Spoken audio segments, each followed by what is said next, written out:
ब्राह्मण ब्राह्मणी और 7 कमरों की कहानी। कार्तिक मास की कथा। एक नगर में एक ब्राह्मण और ब्राह्मणी रहते थे। वे रोजाना 7 कोस दूर गंगा स्नान करने जाते थे। इतनी दूर आने जाने से ब्राह्मणी थक जाती थी।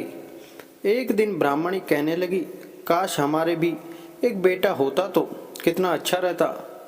बेटे के बहू आती और हमें घर वापस जाने पर खाना बना हुआ मिलता और बहू घर का काम भी कर देती। ब्राह्मणी की बात सुनकर ब्राह्मण बोला, बात तो तू सही कह रही है, चल आज मैं तेरे लिए बहू ला ही देता हूँ। ब्राह्मणी बोली, वो कैसे? ब्राह्मण ने कहा कि तू एक पोटली में आटा डालकर उसमें कुछ मोहरे रख दे।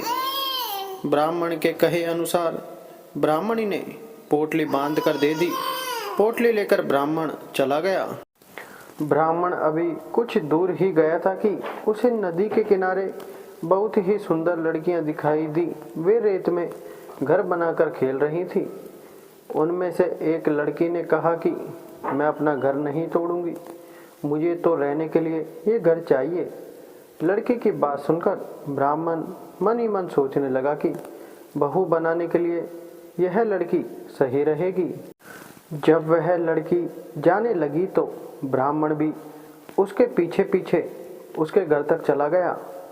वहां जाकर ब्राह्मण ने उससे कहा, बेटी अभी कार्तिक मास चल रहा है, इसलिए मैं किसी के घर खाना नहीं खाता। मैं आटा लेकर आया हूँ, तुम अपनी माँ से पूछो कि क्या वह मेरे लिए आटा छानकर 4 रोटी बना देगी। यदि वह मेरा आटा छानकर रोटी बनाएगी तो ही मैं रोटी खाऊंगा। लड़की ने जाकर अपनी माँ से सारी बात कह दी। माँ ने कहा, ठीक है, जाकर बाबा से कह दे कि वह अपना आटा दे दे, मैं रोटी बना दूंगी। जब वह आटा छानने लगी तो आटे में से मोहरें निकली। वह सोचने लगी कि जिसके आटे में इतनी मोहरें हैं उसके घर में कितनी मोहरें होंगी। जब ब्राह्मण खाना खाने बैठा तो लड़की की माँ ने कहा, बाबा क्या आप अपने लड़के की सगाई करने जा रहे हो? तब ब्राह्मण ने कहा कि मेरा बेटा तो काशी में पढ़ने गया हुआ है, लेकिन यदि तुम कहो तो खांड कटोरे से विवाह करके तेरी बेटी को अपने साथ ले जाऊं। लड़की की माँ ने कहा, ठीक है बाबा, और फिर खांड कटोरे से अपनी लड़की की शादी करके उसे ब्राह्मण के साथ भेज दिया। ब्राह्मण ने घर आकर कहा, रामू की माँ दरवाजा खोलकर देख, मैं तेरे लिए बहू लेकर आया हूँ। ब्राह्मणी बोली, दुनिया तो ताने मारती ही थी, अब आप भी मारने लगे। हमारे तो कोई बेटा ही नहीं है, तो बहू कहाँ से आएगी? ब्राह्मण ने कहा कि तू दरवाजा खोल कर तो देख। जब ब्राह्मणी ने दरवाजा खोला तो सामने बहू को खड़ी देखा। उसने बहू का स्वागत किया और आदर सत्कार से अंदर ले गई। अब ब्राह्मण और ब्राह्मणी स्नान करने जाते तो बहू घर का सारा काम करके और खाना बनाकर रखती। वह उनके कपड़े धोती और रात को पैर भी दबाती थी। इस तरह काफी समय बीत गया। ब्राह्मणी ने अपनी बहू से कहा कि बहू कभी भी चूल्हे की आग मत बुझने देना और मटके का पानी खत्म मत होने देना। एक दिन चूल्हे की आग बुझ गई।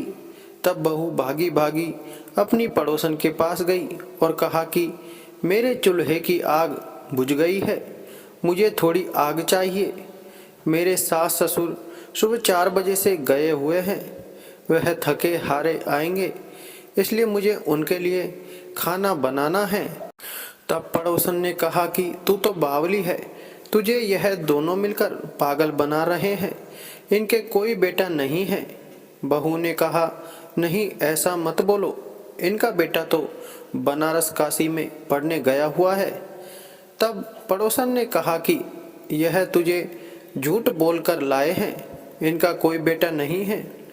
अब बहू पड़ोसन की बातों में आ गई और कहने लगी कि अब आप ही बताओ मैं क्या करूं।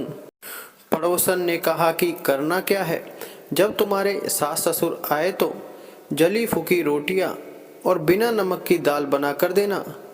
खीर का चमचा दाल में और दाल का चमचा खीर में डाल देना। वह पड़ोसन की सारी सीख लेकर घर आ गई और जब उसके सास ससुर घर आए तो उसने ना तो उनका आदर सत्कार किया, ना ही उनके कपड़े धोए। जब उसने सास ससुर को खाना दिया तो सास बोली, बहू आज यह रोटियां जली फूकी क्यों हैं और दाल भी बिना नमक की है। तब बहू ने पलटकर जवाब दिया कि एक दिन ऐसा खाना खा लोगे तो कुछ बिगड़ नहीं जाएगा तुम्हारा। सास ससुर को खरी खोटी सुनाकर वह फिर से पड़ोसन के पास गई और बोली कि अब आगे क्या करना है। पड़ोसन ने कहा कि अब तुम सातों कोठों की चाबी मांग लेना। अगले दिन जब वे स्नान करने के लिए जाने लगे तो बहू अड़ गई कि मुझे तो सातों कोठों की चाबी चाहिए। तब ससुर ने कहा कि इसे चाबी दे दो, आज नहीं तो कल इसे ही देनी है। तब सास ने बहू को चाबी दे दी। सास ससुर के जाने के बाद जब बहू ने दरवाजे खोले तो देखा कि किसी में अन्न भरा है, किसी में धन भरा है और किसी कोठे में बर्तन भरे पड़े हैं। जब उसने सबसे ऊपर का 7वां कोठा खोला तो देखा कि शिव जी, माता पार्वती, गणेश जी, लक्ष्मी माता जी, पीपल पतवारी, कार्तिक के ठाकुर, राई दामोदर, तुलसा जी का बिड़वा, गंगा यमुना व 33 कोटि देवी देवता विराजमान है। वहीं पर एक लड़का चंदन की चौकी पर बैठा माला जप रहा है। यह सब देखकर उसने लड़के से पूछा कि तू कौन है। तब लड़का बोला कि मैं तेरा पति हूँ, अभी दरवाजा बंद कर दे, जब मेरे माता पिता आएंगे तब दरवाजा खोलना। यह सब देखकर बहू बहुत खुश हुई और 16 श्रृंगार कर सुंदर वस्त्र पहनकर अपने सास ससुर का इंतजार करने लगी। उसने अपने सास ससुर के लिए अच्छे अच्छे पकवान बनाए। जब उसके सास ससुर घर पर आए तो उसने उनका आदर सत्कार किया और प्रेम पूर्वक खाना खिलाया और पैर दबाने लगी। पैर दबाते दबाते बहू ने कहा कि माँ, आप इतनी दूर गंगा यमुना स्नान करने के लिए जाती हो तो आप थक जाती हो, इसलिए आप घर पर ही स्नान क्यों नहीं करती हो। यह सुन सास कहने लगी कि बेटी, गंगा यमुना घर पर तो नहीं बहती है। तब उसने कहा, हाँ माँ जी, बहती हैं, चलो मैं आपको दिखाती हूँ।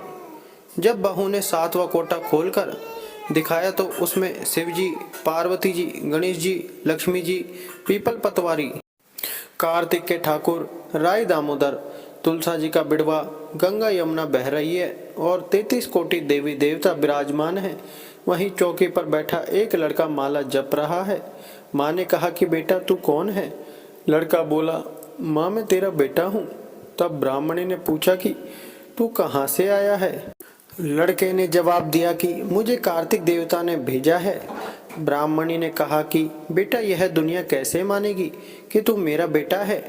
ब्राह्मणी ने कुछ विद्वान पंडितों से मदद मांगी। पंडितों ने कहा कि इस पार बहू बेटा खड़े हो जाएं और उस पार ब्राह्मणी खड़ी हो जाए। ब्राह्मणी ने चमड़े की अंगियां पहनी हो और छाती में से दूध की धार निकलकर बेटे की दाढ़ी मूछ भीगे और पवन पानी से गठजोड़ बांधे, तब मानो कि यह बुढ़िया का ही बेटा है। उसने ऐसा ही किया। चमड़े की अंगियां फट गई और छाती में से दूध की धार निकलकर बेटे की दाढ़ी मूछ भीग गई। पवन पानी से बहू बेटे का गठजोड़ बंध गया।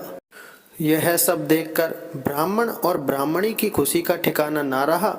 हे कार्तिक के ठाकुर, जैसे ब्राह्मण ब्राह्मणी को बहू बेटा दिया वैसे सबको देना। कार्तिक मास की कथा कहने, सुनने और हुंकारा भरने वाले सब पर कृपा करना। भक्तजनों, यह धार्मिक कहानी अच्छी लगी हो तो वीडियो को लाइक करके, चैनल को सब्सक्राइब करके बेल आइकन जरूर दबाएं। धन्यवाद।